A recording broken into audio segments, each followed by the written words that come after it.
Dito kami ni ate.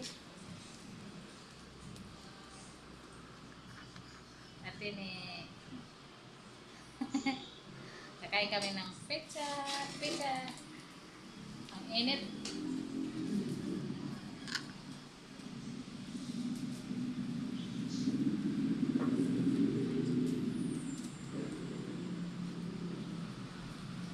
Dito na lang. Yan.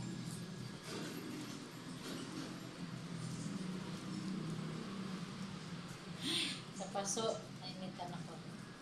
Grabe. Order kami ng pizza dito. Kakain kami ni ate.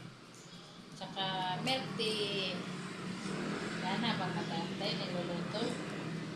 Ay, papay-pay muna.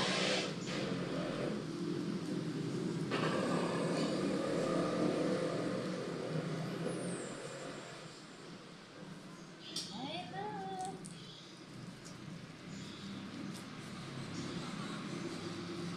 Baka taga ron na. Ay, tumboy na yan. Hindi taga. Ewan ko, parang nakita ako ng